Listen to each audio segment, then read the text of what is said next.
Hi, and thank you very much for joining. My name is Kylie, and you are listening to the Living the Life of Kylie podcast.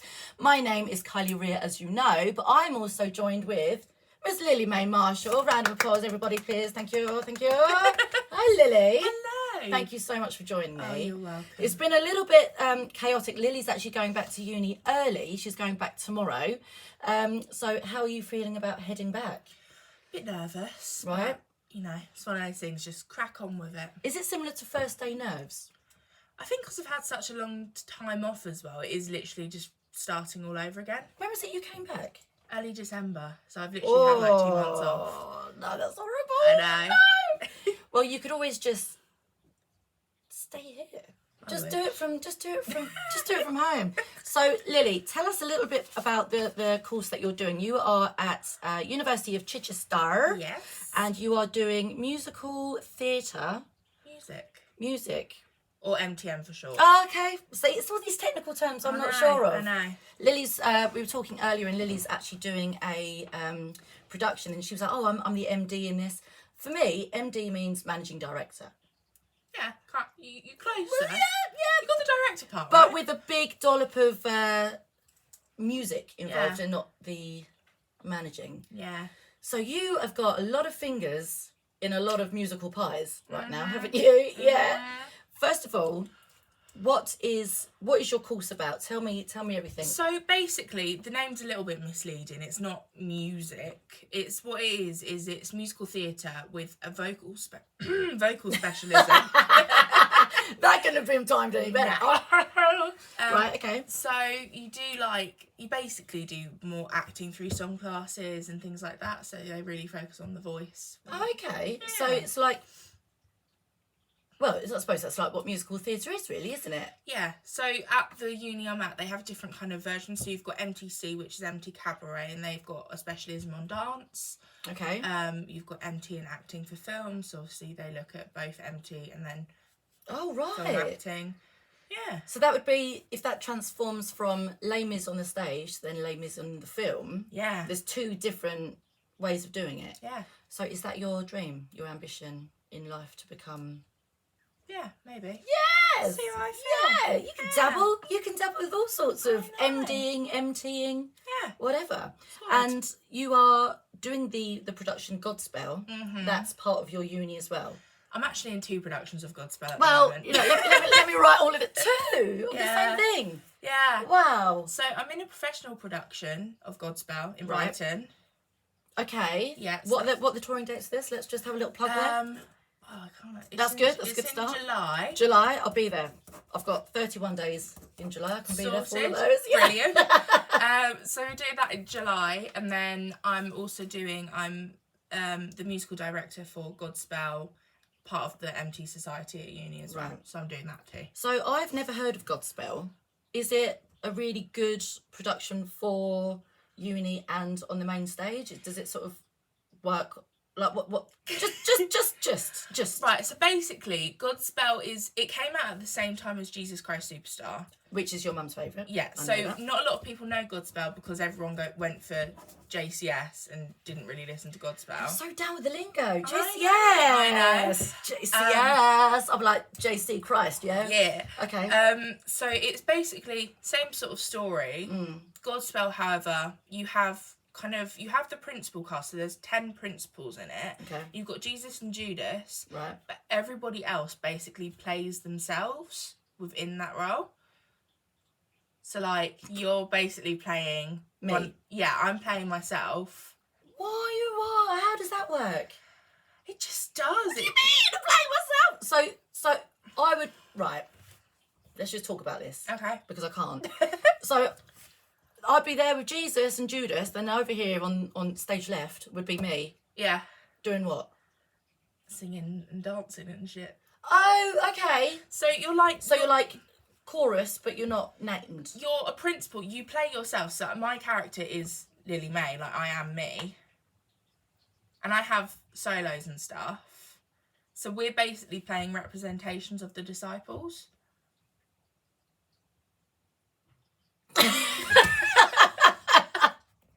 All right, Okay, well, I'm going to come and see this. Okay. And I will leave my review. Yes. On your portrayal of yourself. Thank you. You all like it? Yeah. Okay, so that's running in July. Yeah. But your uni course finishes in May. Yeah.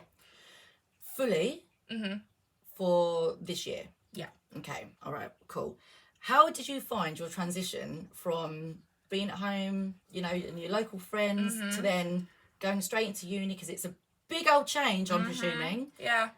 Well, I had like the longest summer in the world. Yeah. I literally had like 4 months off of summer. Nice. So, you know, I kind of got really used to that. I think the transition, it was weird because, you know, never moved away from home, having to go into a place where you don't really know anyone. I think I did really struggle with the transition. It took me a while to kind of even start settling in a little bit. Like I still feel a bit funny about it. And, you know, I've been there for ages now. Yeah. But I think in my head, you just get on with it, really. Is it when you sort of say that you're waiting to settle, is it you're waiting for something to, right now I feel like I'm at home? Or is it because you know that in a few months' time, you're going to be moving accommodation again? So it's hard for you to actually, you can settle in within the course, but your location is constantly changing. Yeah, I think like, you know, the living situation at uni, it's not ideal. You know, no one wants to live in a shoebox and, you know, have to share kitchen spaces and, you know, nobody wants to do that. And I think that's a big part of it. Like, you don't actually feel like you're at home. You feel like you're staying in some weird hotel. Yeah, is it a bit like a holiday camp? Yeah, kind of. Does it feel like that? Well, it's like even with things like, so, you know, we pay so much money a year to rent out our room. And then, like, once every 2 weeks, we have a guy just walk in our room and being like, oh, I'm just checking out the room and stuff. So it's like you don't actually have your own space, because I've woken up before and I've been like, oh, there's someone in my room. Yeah. And then I'm like, hello? And they're like, oh, don't worry, just changing your bin in your bathroom. Yeah. What? Yeah. Oh. I know. Well, so that's sort of like Premier Inn sort of standard, like knocking on the door and... Well, they don't even knock, they just come in. Oh, right, okay. Yeah, so that in itself is quite invasive of your own privacy, and if you're trying to settle in, you know, that's also another thing. Yeah. So, Lily, you are also diagnosed as autistic. Yeah. Have you found that to play a factor in your removing of life? Not removing of life, your moving of life again. Do you know what I mean? Yeah, no, it's been difficult. I think, you know, I struggled generally with changes and stuff, and obviously this is a completely massive change, just completely uprooting yourself and moving somewhere. So changes were a thing for you, they were a factor. Yeah. This is a huge thing for you to have done then. I know. Yeah, I think the support system's not the best at my uni. I think if they improve that would be great. Yeah. I'm actually within the student union, I'm the diversity and welfare representative. More fingers and more pies. There you go. So I'm hoping to make some more changes within That's that. really good. But I think for you, who's able to vouch for the new people coming in, what do they call them? Freshers. For you to have actually been there, lived it, you're able to sort of speak from first-hand experience, and you can actually make those changes that you know will impact them in a really positive way. Yeah. So when do they start? Do they start after you? Yes, the freshers for this year will start in September. Right. Yeah. Oh my god. I know. So you are the diversity and something, what was it? Welfare. So that means that people can come to you and you're doing that for the whole of the uni? For all the like societies and stuff under the SU. Wow. So my plan for this sort of remainder of the year is to start doing some training within different societies to improve the diversity, because you know you have some that are really cliquey. So there's different societies under one. Sorry, there's hundreds of societies. I never made it to uni. I can't imagine why. But for me, it's totally alien to me. You know, I started to do Open University course a few years ago, but because my ADHD just kicked in, I just can't do this. It's just too much. But I will be revisiting it at some point. But when you say different societies, is there like a baking society and an LGBTQ society? Is there like a nature society? You've got all sorts. There's literally hundreds of societies. You've got all the sporting ones, so you've got like football, women's football, netball, basketball, all that sorts. You've got like, I'm in the MT Society, so Musical Theatre Society. Thank you for clarifying. You're welcome. We've also got like heels, so it's dancing. What, like the Heelys? Not Heelys, heels, like high heels. So yes, you do like dance classes that are with high heels and stuff.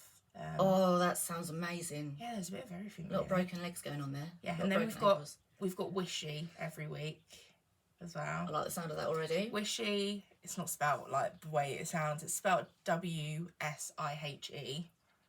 WSIHE. WSIHE. Yeah. Right, that really threw me there. So we have Wishy Wednesday. Yeah. And that is where all the different societies will organise a theme and stuff, and everyone will do prees, and then they go to the society like union bar. Okay. And there's different people going in costume and stuff, and they do that every Wednesday night. That sounds a bit of me. It's like going to year 7 disco with alcohol. Sounds a bit of me. Yeah. Oh my God, that sounds perfect. What is the social life like? Are you sort of quite interactive in the social life, or have you got like your own musical theatre people that stick together, or what's I mean, personally for me, I'm not really that social. Like, Okay. I'll go out every now and again. You know, I did Halloween and all that stuff. Yeah. But it's not a uni that's like known for socialising either. Okay. So you've got like Liverpool and stuff. They're like big party unis. Yeah. Chichester, you've got the Union Bar, and then you've got a really crappy nightclub in town. Right, okay. And that's literally so it's quite a small... Yeah. I don't even know where Chichester is. Do you know where Bognor Regis is? Yes! Mighty Hoopla, we went there last year. 10 minutes from Bognor. Oh my God. So Chichester have a campus on Bognor as well. So, if I was to come down to Bognor, Yeah. which I will be doing, Okay. I can come and visit you, can't I? Yeah. And have the Butlins and have the Chichester experience. Right, okay, amazing. Yeah. So, once you finish uni, what is your... Yeah, normally, what I would ask to people... So, how old are you, Lily? 18. Almost 18? 19. 18, almost 19. So, what I would be asking you is, what advice would you give to your future self, knowing your story so far? Obviously, I am only very, very young, 27, pretending every year. I'm actually a professional at being 27 now. I think it's been my 7th year so far. Lovely. So, knowing all that you have overcome and all that you've experienced and going through this sort of story of life as we speak, what advice would you give to little Lily, even Lily 3 years ago, Lily? You know, just sort of like what pearls of wisdom? Okay. I think what I would say to younger me is just, you know, follow your own heart. Okay. Be resilient. Don't let people tell you what they want you to do. Just follow your own dreams and, you know, don't worry about anyone else. Yeah. And you know in yourself, I mean, you're so ambitious. You've got your head so absolutely screwed on, and you just know everything about everything. And I can listen to you for hours and hours and hours, and you constantly fascinate me and bring me so much more information than I ever knew. I mean, you certainly do know yourself, and you know exactly what you want, and you know where you're going. There's nothing to stop you. Yeah. There isn't. Absolutely nothing. And I think you are absolutely phenomenal, and I'm very proud of you. I'm proud to know you, and I know that all of your family are as well. So just keep going. Yeah. You'll be, you know, do you know what? You could be in Chicago.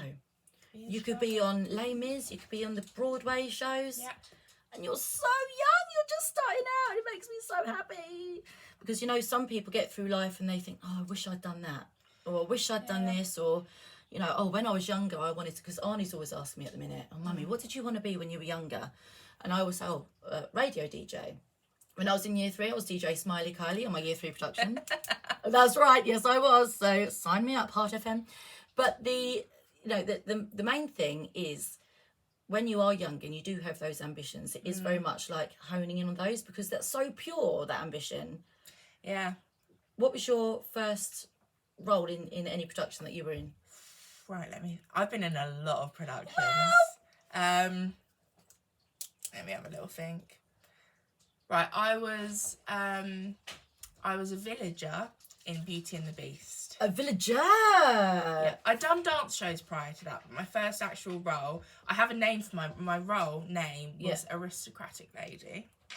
I love that. And how old were you? About 4? To come out with such a noble name. I was 13. Aristocratic Lady. Yeah. Yeah, this is definitely the right industry for you. What I will say is, you know, we can reprise the Aristocratic Lady. I don't think she's going to be going anywhere anytime soon. But what was this rainbow character that you had? Rainbow? You were a rainbow ant? ant? I was a rainbow ant. In my nativity, I don't even think it was a nativity. It was a show that we did at Christmas time. Yeah. It's like in Love Actually, where she goes, there was an octopus at the birth of Jesus. It's basically that. Right, so okay. I think they were just like, there's too many kids to give proper roles, so we're just going to allocate different people. So I got given a piece of paper with an ant on it. Right. And I basically had to paint it, and I made it rainbow. Of course you did. And I was a rainbow ant. I love that. Yeah. So you were able to design your own character. I was. So diverse, Lily. You're so inclusive. I love it. My first ever role, it was in a nativity. I was in reception. And I only had one line. It was actually, I was just guess what my role was. Go on. I actually don't know. Were you like, I don't know, a sheep? I wasn't a sheep. Could have been. Wasn't. Chose not to be. I'm not gonna guess it. I was. You know you got the little donkey. Oh yeah. Yeah. I wasn't the little donkey. No. No. I was the little donkey's mum. Oh, and I smashed that role. And I had to wait right until the very end after Jesus was born and all of this. And there was actually a scene where the little donkey got reunited with Mama Donkey. And, it was a very tender moment for all involved. And I only had one line. Do you remember it? Yeah, I do. Of course I do. It was... Ready? Yeah. Oh, my baby, I've missed you so much. And everyone laughed. And I was like, whoa. This was not meant to be funny. Amazing, this was me. That was my debut. My one bloody line. And they all laughed at me. And Mum's, it's just because you said it so sweetly. I thought, yeah, it's because you knew. You've been waiting for me to say something at long last. Yeah. As the donkey's mum.